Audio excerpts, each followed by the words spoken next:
سر یہ دیکھیں آپ دیگر جماعتوں کی بات کرتے ہیں، سیاسی اتحاد کی بھی بات کرتے ہیں، پر آپ کے اپنے اتحادی مولانا جنہوں نے تحریک عدم اعتماد میں بڑا کلیدی کردار ادا کیا، پی ڈی ایم کے سربراہ رہ چکے ہیں، وہ بھی لگتا ہے کہ نون لیگ اور پیپلز پارٹی سے ناراض ہیں، اس کی کیا وجہ ہو سکتی ہے؟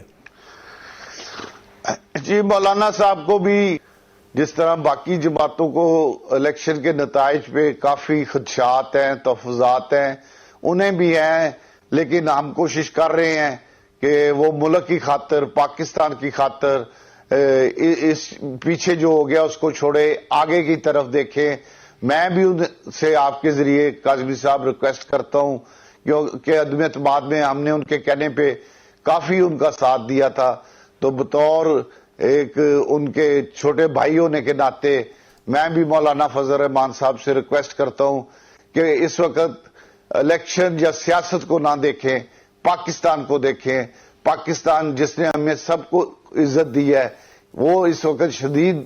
معاشی بحران میں ہے، مشکلات میں ہے، اور پاکستانی شدید معاشی بحران میں ہے، مشکلات میں ہے۔ بجلی کے بل ہیں، گیس کے بل ہیں، مہنگائی ہے، پٹرول ہے۔ تین چیزوں کے لیے مولانا صاحب سے میں ریکویسٹ کرتا ہوں کہ وہ پاکستان کو مضبوط کرنے کے لیے ایک جو اتحاد بن رہا ہے اس میں وہ بھی اس میں شامل ہو کے پاکستان کی ترقی کے لیے سر نون لیگ اور پاکستان کی خوشحالی کے لیے جی بالکل وہ اپنا حصہ ڈالے۔ اچھا راجہ صاحب، کیا باضابطہ طور پہ بھی نون لیگ مولانا صاحب سے رابطہ کرے گی؟ جی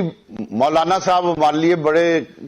قابل احترام ہیں، عزت کی جگہ ہے، ہم ان سے رابطہ کر بھی رہے ہیں اور آئندہ بھی انشاءاللہ رابطہ کریں گے، کیونکہ ہم چاہتے ہیں کہ پاکستان جس مشکل میں ہے اس مشکل میں سے نکالنے میں جس طرح باقی سیاسی جماعتیں اور مسلم لیگ نون اپنا رول کر رہی ہے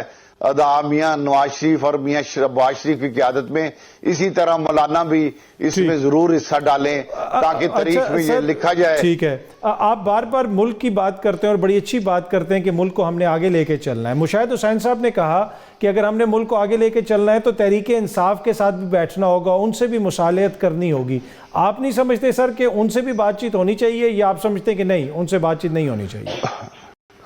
سر آپ نے دیکھا ہے کہ ان کے قائد نے بڑا واضح پیغام دیا ہے کہ کسی صورت ہم نے پیپلز پارٹی، مسلم لیگ نون اور ایم کیو ایم کے ساتھ کوئی بات نہیں کرنی۔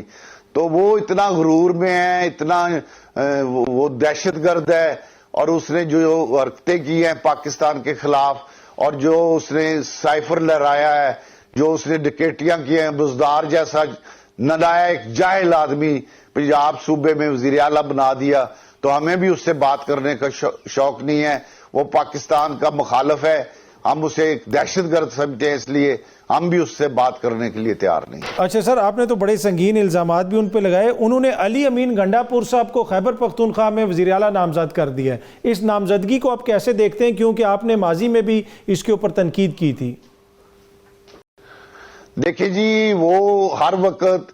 نفرت، جنگ اور انتشار کی سیاست کرتا ہے، اسے پاکستان سے کوئی ہمدردی نہیں۔ علی امین گنڈا پور نے جو 9 مئی کے عمران خان کے بعد جو سب سے بڑا ماسٹر ہے وہ علی امین گنڈا پور ہے۔ اس کا مقصد صرف یہ ہے کہ اس کو میں وزیر اعلیٰ بناؤں، اور جب وفاق میں مسلم لیگ نون کے اتحادیوں کی حکومت بن جائے تو میں پھر جس طرح پہلے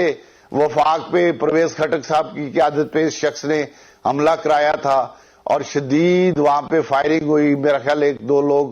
اس میں شہید بھی ہو گئے تھے، تو یہ پھر آپ دیکھیے گا کہ اللہ اس نے صرف اور صرف علی امین گنڈا پور کو اس لیے وزیر اعلیٰ بنایا ہے کہ وہ اس کے اشارے پہ جب یہ کہے گا وہ اسلام آباد پہ حملہ کرے گا اور ملک میں انتشار پھیلے گا، ملک ترقی نہیں کر سکے گا، ملک میں